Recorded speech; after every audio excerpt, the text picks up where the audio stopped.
let's make some Bhindi Aloo ki Sabzi, which is okra and potatoes. I have put water to boil, and meanwhile I will cut the potatoes. So I don't peel potatoes. I prefer cooking potatoes like this, unless it's specifically for a recipe that requires peeled potatoes specifically. I think it started kind of out of laziness because I was like, I can't be fucked peeling potatoes. But then I was like, yeah, I don't mind. I like the texture. I'm cutting them this size because the okra and the size of the potato will be similar. And I'm boiling the potatoes first. I won't boil them all the way. I'll boil them to a point where I can cook them with the okra and cook it. Because otherwise the bhindi will get cooked sooner and these will not. Potatoes take some time to cook. So this is the size I'm cutting, and I've taken these many potatoes as an estimate based on the amount of okra I have. The water is almost boiled. I'm going to start depositing the potato. I'm not used to cooking on induction stovetops. I'm used to cooking on like gas. So this is interesting. Like, it's depending on what utensil you're using, it can really change how you cook. Like how you would normally, do it on the gas stove is very different from how you would do it on the induction. And so this is a new thing for me, learning curve in that sense. And all the potatoes are in. Now I've turned the heat back on fully. Yeah, it's pretty interesting, being here in Australia. And I mean, I cook on the gas stove also, but it's mostly on this induction, especially when I'm at Jamie's place. There's something stuck in the drawer and I am fighting with it. What is it? Ow. I need a spoon. Why can't I find a spoon? I found it. Yeah, there we go. Okay, now this is done. I'm going to cover this up and start working on the tadka. A lid so that it cooks a bit faster. Jamie, of course, went and bought a 10-kilo sack of onions. So we wanted to try and see if we chopped the onions, vacuum sealed them and froze them, how well they would work for like a tadka. So I have used these once before, and what I did was I just took it from the pack frozen and put them straight in the tadka, and I don't think that really worked. So I'm going to this time let them thaw a bit till everything else is done, and then I will put them to the tadka. Till the potatoes boil and the onions thaw, we're gonna do some tomatoes and the rest. I am again cutting the tomatoes for a tadka. And a tadka in Indian cooking for me at least, it usually means onions, chopped onions. You fry those first, then you add tomatoes. Once the onions are kind of golden brown, then you put the tomatoes and maybe coriander powder and some of your masala like turmeric. Some people like putting turmeric later. There's so many variations. Mine is standard cut onions. I usually start with the jeera, cumin, and then onion, tomato, ginger, then garlic, and then add the veggies to the tadka and ghee, of course. It's interesting. I have cooked earlier in my life, but now it feels like I'm cooking far more than I used to in India. And I enjoy it. Like, I take a breath, I do it slowly. There's no rush. It's like as much as I can be present, I am present. I like cooking when it's nice and chill. There's no like, oh my god, I have to cook, run. I don't like doing that. I'll cut the veggies also like slowly. I'm not a chef in a high pressure environment, and I'm not really cooking for a family either. It's usually I'm cooking for myself. Maybe I'll be cooking for my partner. And, hopefully friends and making something that I want to eat. It's a very different way of approaching cooking how I do it now. I feel like my nervous system is a lot more regulated now. I like putting a lot of onions and tomatoes and garlic in my tadka. Sometimes disproportionately more than what you would cook in what's called like a normal Indian tadka. And my mom used to always make fun of me. She's like, the amount of onions you put in tadka and you eat, otherwise you should marry an onion farmer, because otherwise nobody will be able to pay for your onion consumption. I always thought that was funny. I do eat a lot of onions. And garlic, of course, I feel like there's no such thing as too much garlic. I enjoy garlic a lot. I genuinely never considered that one can cook slowly and not be in a rush. Just enjoy the process, thank the plants and the trees that produce these things, and be grateful for everything. Grateful for a sharp knife. Thank you, Jamie, for sharpening your knives regularly. Gratitude for a chopping board. I mean, I would prefer a wooden one, which is back at my place. Maybe I should carry it with me next time. But that's the thing, how much stuff do I carry? So I try to use his stuff as much as I can. And I like crushing garlic like that. It's easier to peel also. And it releases the flavors more if you crush it like this. So what I normally do is that I crush it, I peel it, and then I chop it. And by the time I actually get to use the garlic in the tadka, the garlic is more flavorful than before.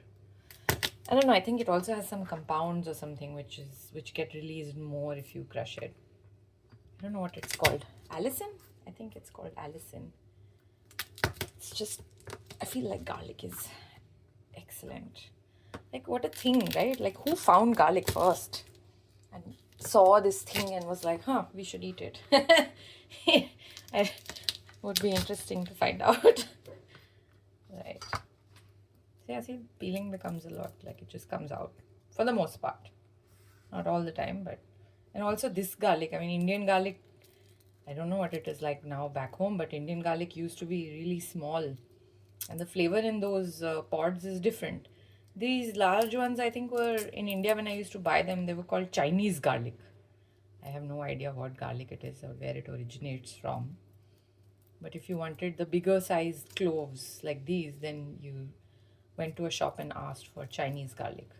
Indian garlic cloves are extremely thin, and again, flavor is probably slightly different. But for someone who cooks regularly, peeling the Indian garlic can be a task. If most of us have house help back in India, so it can be done. But it was never my favorite thing to do in the kitchen, even though I love garlic so much. These are so much easier to kind of manage in that sense.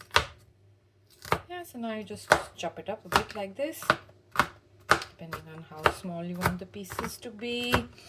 Oh, and I can smell it. Oh, it's gorgeous. Yeah, I never thought I'd be making cooking videos. There was a part of me which was self-judgmental. Like, who do you think you are making cooking videos? I don't think I've attempted anything like this before, or that anybody would even want to watch what it is I'm cooking. I'm not a chef and I don't specialize in cooking, but we all cook every day, and I thought it's a nice way to kind of have a conversation. I recently made a video where I was saying that, I had an experience where I was doing something else while recording a video, and I'm essentially relaying a story and an incident that happened. And it was so interesting to see that my tone was very different when I was distracted, because I wasn't thinking about, oh, the camera is on. I was just having a conversation. And these days everyone says that, nobody really watches long form video or long form content anymore. Attention is so divided, and I understand that, but I feel like your audience always finds you. People who are interested will be interested no matter how long the video is. And this is me sharing an experience with my own self as much as it is with anyone that's listening or watching. Because with my longer videos, what I also do is that I upload the audio and video on my podcast. So on Spotify, you can actually see the video also. And it's been an interesting journey to see how one piece of content can actually produce so many varieties. Put the ginger on the side, and I'm going to chop some garlic. And I don't peel garlic either. Everyone has different ways of cooking, how they like to be. Do they like to listen to music while they do it? Do they like to have a chat with whoever's helping them cook it and things like that? And similarly, we all have, variations on like my videos where I take the cream out of the milk with my hands. The responses I get on that is always hilarious. People are like, don't you have a spoon? That is disgusting. Did the whole family drink that milk, etc., etc.? And I'm like, we make chapatis also and we knead the dough with our bare hands. How is this any different? But that's okay. I guess people's perceptions are their perceptions. It's got nothing to do with me, but it is quite amusing nonetheless. So, yeah, that seems like a lot of ginger because that's the way I like it. And it's, when you get that small bite of ginger in your mouth when you're eating the sabji or the dal, it's like, oh, heaven. So I put the garlic in after the ginger has dried in the tadka because I saw some video online where this chef who obviously knows his stuff well was saying that, you should put garlic in when the rest of the stuff is dry because otherwise it loses all its flavor if you put it in wet stuff. Because it cooks really fast and the other stuff takes time to cook. So ginger might take longer to cook. So in that sense, you put garlic in a bit later. I haven't conducted any experiments to see the difference, but I just follow it now. This should be a lot more fine, which it will be. So I will keep cutting it. And it's, I got a message. I started getting a lot of messages from people saying, oh, we want to collaborate with you. And, I'm from India. And in India, when someone says we want to collaborate with you, it essentially means that I will try to see if you will do this for free first. Because collaboration means no money in India, not in Australia, just to be clear. So I started getting messages from, business owners, brands, solo entrepreneurs saying, hey, I want to collaborate with you and can I send you variations include, can I send you my products, can you try it and let me know, and if you can post a reel that would be nice, or you can share it to your stories. And the thing is, the money I'm not keen on working for free with anyone, especially if you are a business and the reason you're doing the videos is because you want to grow your brand and you want to build a brand and do brand signaling, then I would like to be compensated for my time and what I bring to the table. And it's but it's fine. I guess people are trying to figure out how to work with someone like me, and I'm not a typical influencer, and it's sometimes people say that, oh, if you're charging so much, what am I getting in return? What is the return on investment and stuff? And that's never been the way I work with this stuff, like videos and reels and social media. It's brand building. Sales is a totally different thing. I'm not here to do sales. I am here to help you build your brand. This is the bhindi / okra that I have, that I picked up from the O'Halloran store, Ekomkar. So now it's time to wash it and then chop this part off and then dice it. Oh, I dropped water on the phone screen. अब भाई भिंडी की बारी है. इसको ऐसे ऐसे ऐसे. The potatoes I put, they got overcooked, so now I will use those for aloo paratha, and I've put on another set, which this time I will keep an eye and remove from the induction as soon as I think they're ready. That was funny. Okay, how many can I cut with one? These many. Sure, line them up and let's go.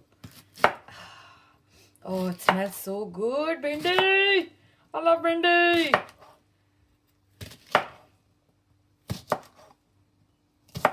Sweet. So like that, I'll do it in like sets of 4, 4, 5, 5. Yes, cutting veggies like this, I find it very relaxing because I'm relaxed. And Jamie always says that what intention are you putting into everything? For example, when you light an incense in the morning, what intention are you setting? That I want this incense to clear my energy, or I want this food to nourish me and my loved ones. So that it's nice to do that. I quite enjoy that, but it's a conscious practice, because initially, even though I knew about this conceptually, I wasn't actually practicing it or doing it. But now I do it. So my intention with this food is to make my taste buds dance, and hopefully Jamie will also enjoy bhindi. Has he eaten bhindi before? I'm genuinely not sure if he has eaten it or not, because every time I'm like, oh, try this, you might like it. And he's like, yeah, I've had that before. Although that wasn't the case with dhokla. Dhokla he tried for the first time when I made him taste it. But, and then that's the intention with the food. And what is my intention with the video also? Because my intention with the video is, as always, to connect with more people. And honestly, I would like to ideally meet people in real life. I mean, online social media is great, we all interact, and we can interact with people from all over the world essentially. You don't need to be in the same geographic location to have a conversation. Then to actually also convert that into meeting people in real life is something that I really enjoy. And it's really strange how everything is connected. I mean, I have been putting videos regularly online only for the last 1 month. And just in that 1 month, there have been so many people who have reached out to me, who have, said hello, and who have said that they want to work with me, and, just want to meet up and catch up for chai. And I still haven't met everyone, and I know that we have been discussing a few people on messages that let's meet, and the plans really haven't panned out in that sense, but it does happen once in a while. Not always. So I know there are people who are waiting for me to get back to them, and I apologize. It just sometimes takes a while for me to kind of get to a point where I'm like, yes, now today we can do this. And then I always feel that, oh, I can do this today, but what if the other person is not available? So that's on me. I am going to just start asking people last minute that I'm here, because I know where people live, and they're like, oh, I'm in your area, do you have time for a coffee or something like that? That would be nice. So I need to practice more of that. And I also need to practice more not getting defensive, because when someone asks me to collaborate with them where it's implied that they want to do it for free, that's got nothing to do with me. I mean, they clearly saw something in me or my content, which is why they wanted to reach out to me, and they want to work with me because they see some value in it.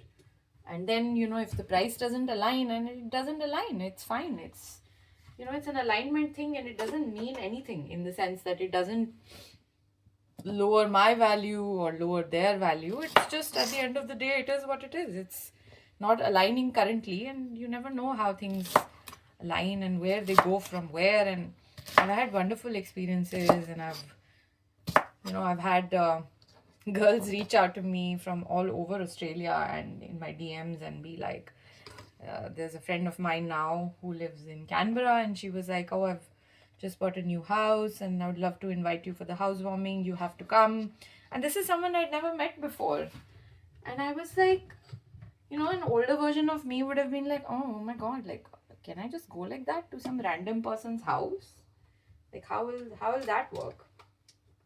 And there's always that thing of like, oh, is there an agenda here? Do they want something from me? Like, what's going on?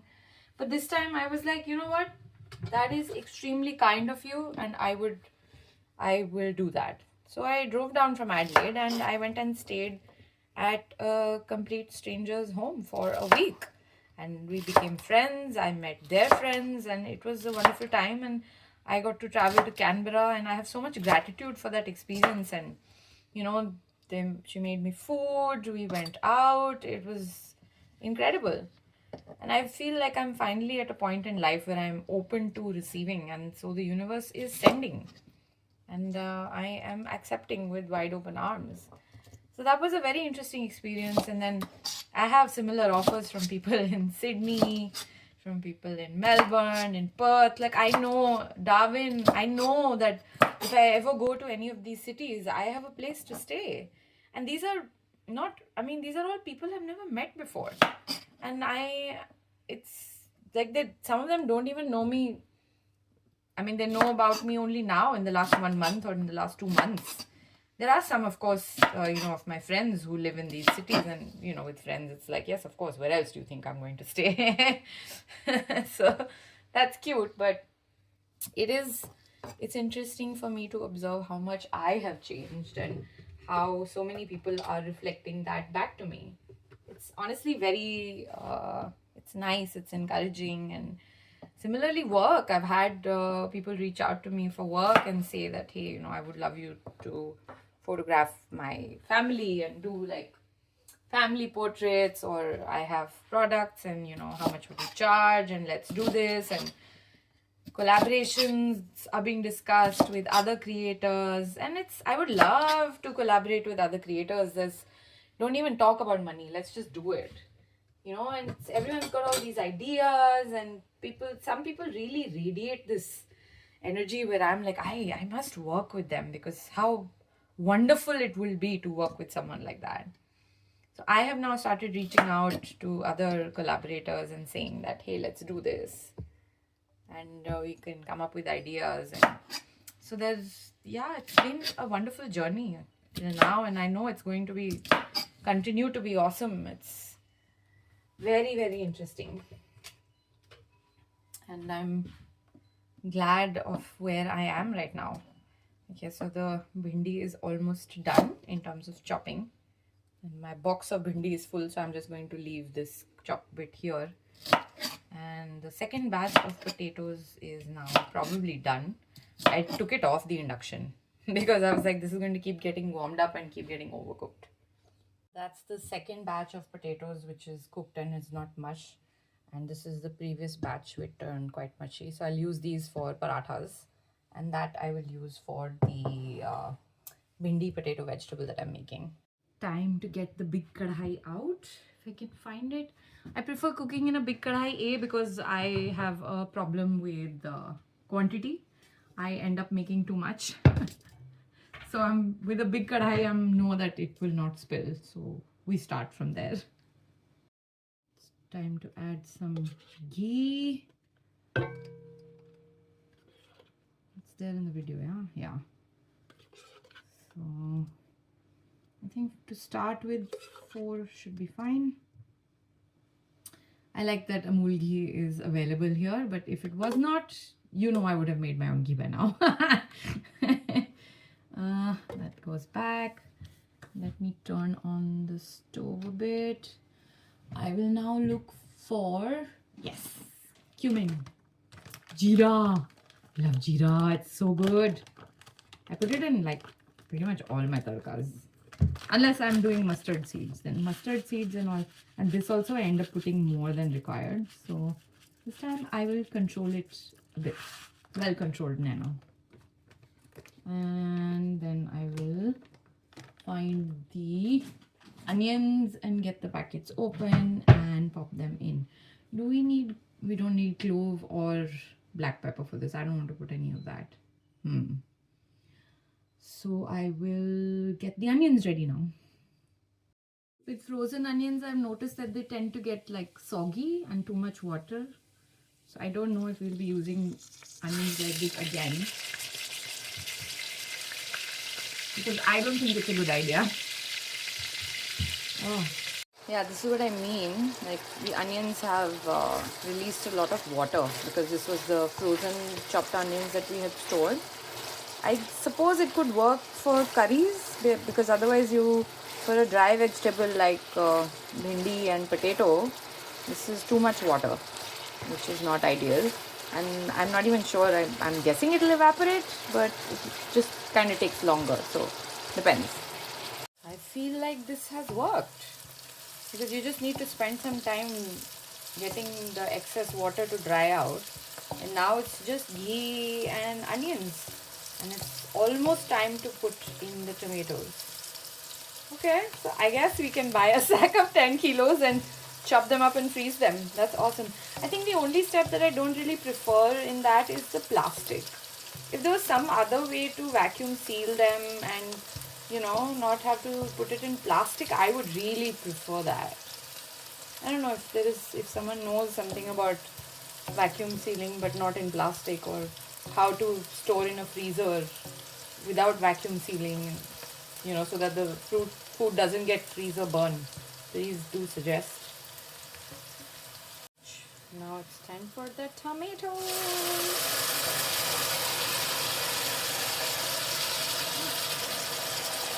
Excellent.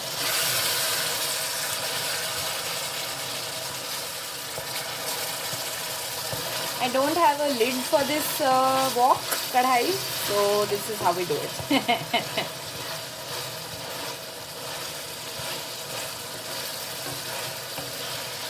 But honestly, without a lid, it also feels like I can smell it better, which I thoroughly enjoy. So it works. Some coriander powder. Yeah.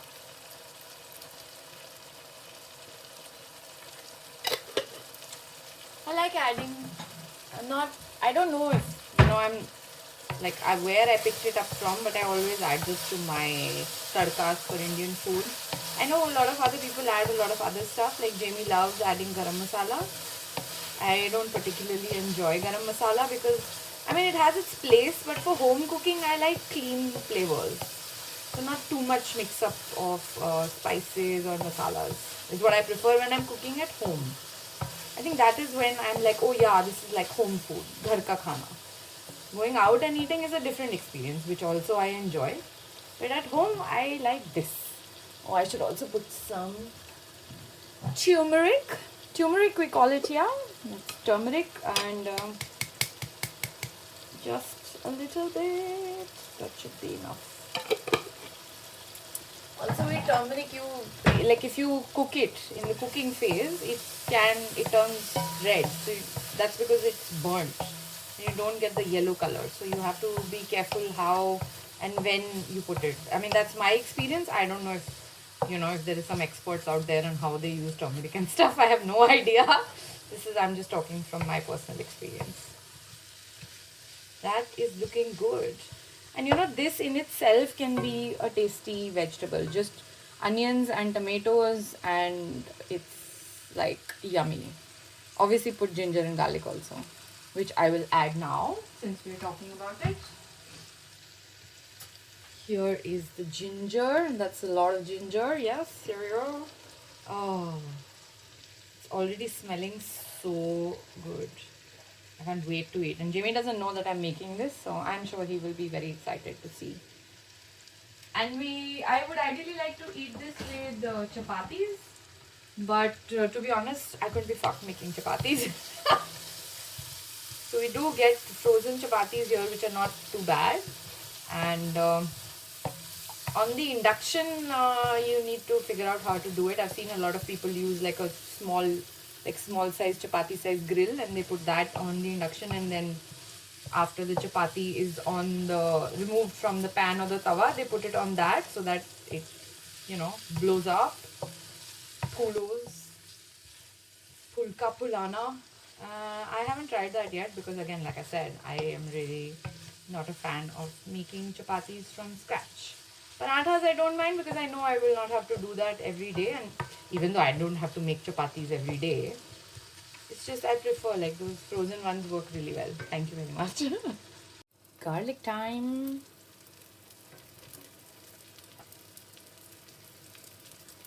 There we go.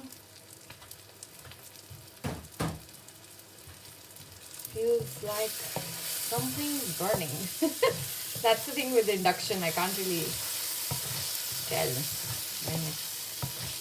So yeah, I think with induction, it'll probably help if I keep turning it off and on. So just even having it a little bit on, you know, it gets burnt like this. I'm not a fan. And I don't really want that charred smell in my food. Yeah, I think turning it off and on is probably a better idea, which I think it would take longer to cook, but then at least it wouldn't get burnt like this. And can you imagine the task of cleaning all that? Okay, I'll move it back. Let's add some potatoes. I think maybe turn it off for a bit just to. And potatoes. These will not take long to cook because they are pre-boiled, like halfway. And this will also help get the bottom stuff off. I feel like I can put the bhindi along with this because I don't feel like the potatoes need to cook too much. But I will test one regardless and see what it's like. Oh yeah. Oh yes, can put the bhindi right away. Let's do it, let's do it. Ah! So that's the bhindi. And there is a little more. A good ratio. Not bad, Nena. Well done. And here's the rest of it.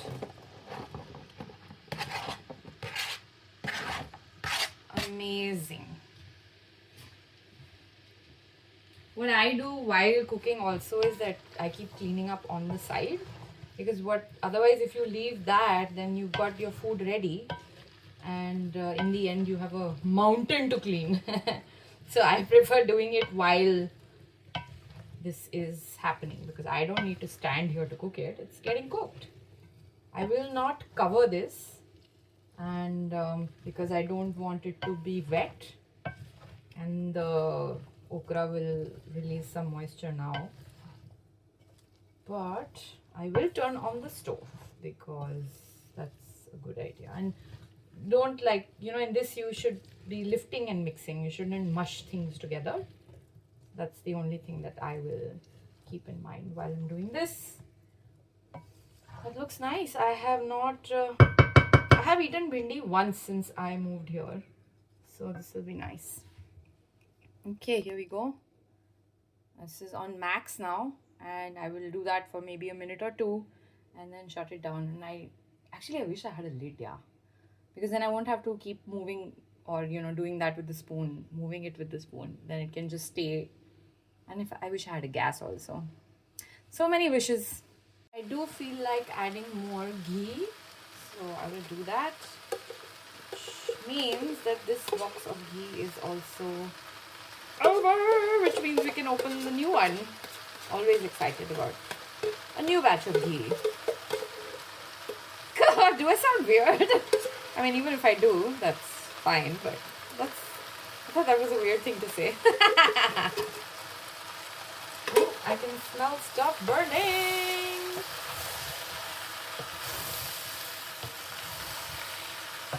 Yeah, I need to lower the temp for sure. Okay, I guess we'll keep it there. The ghee can also help us in not letting stuff burn. Oh, that smells good. I can smell the bhindi getting cooked. Oops, sorry. And the bhindi is also turning a different shade of green, which is how you know it's getting cooked. And at this point, I think I will add some salt.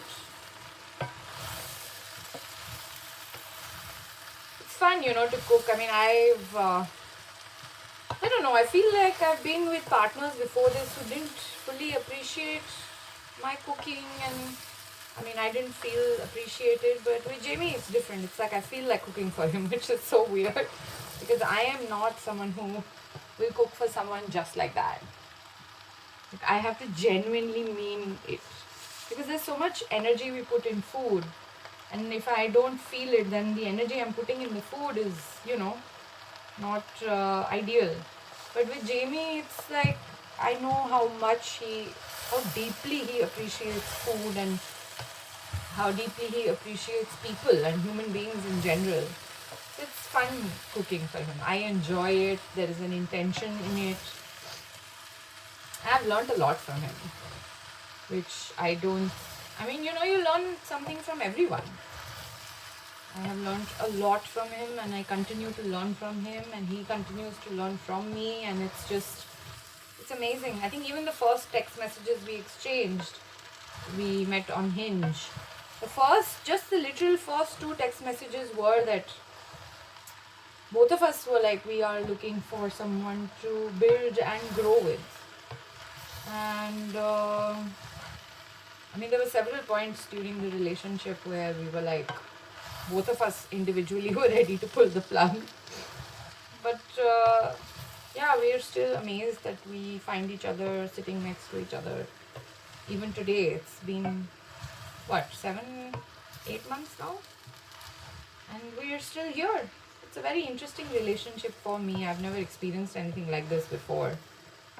So, we're just going along with the ride and having bhindi aloo in the meantime.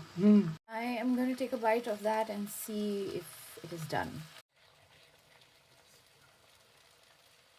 This one piece of potato, one piece of bhindi.